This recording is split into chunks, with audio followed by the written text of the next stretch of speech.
Hey, how's it going, everybody? Today we're working on a 2005 Chevy Silverado 1500 with a 5.3 liter. We're going to be changing out the stock 145 amp alternator for one of our 180 amp alternators. Right now we're focused on the battery cable side of it. This is a generator battery control module, or an amp clamp. This tells the alternator, or the computer I should say, what the load is coming off the vehicle, and it helps bring the alternator voltage up or down. So with the higher output alternator, we want to remove this 4 gauge wire, keep the 8 gauge, and relocate where it connects to from the battery to the motor block. We're moving it to the alternator mounting block. And that's the only ground you need for this setup.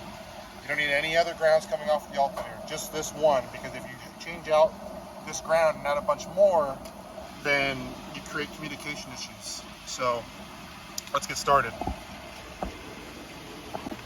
So this is the end that goes to the block, and this is the end that goes to the battery. So as you can see, it's just 2 bolts to take it out. You pull it through the generator battery control module, and then you free up the actual module itself. And then here's my 8 gauge wire that I cut. So now what I'm going to do is I'm going to strip this, and I'm going to make my negative cable. Once you've disconnected the old ground cable that goes from the negative on the battery to the block, you're going to add the new ground cable that goes from the alternator mounting point through the battery amp clamp to your negative stud. And so normally these come together in one lug.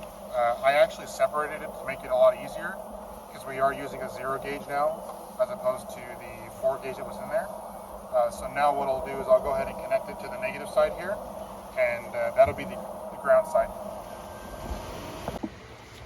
Okay, we've successfully connected the ground wire coming off of the battery directly here to there.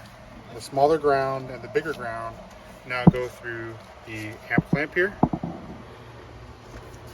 Now with the positive side, all you're going to do is run the positive side. This customer opted in for black cabling, so we did positive. We routed all the way to the back here, directly to the fuse. We'll mount this up here shortly, directly to the positive. Now we're using battery blocks, but definitely not needed. You can do it with the OEM style connectors. We're going to take some photos, and we'll have an actual full-on PDF document that you can use for this. If you have any questions, let us know.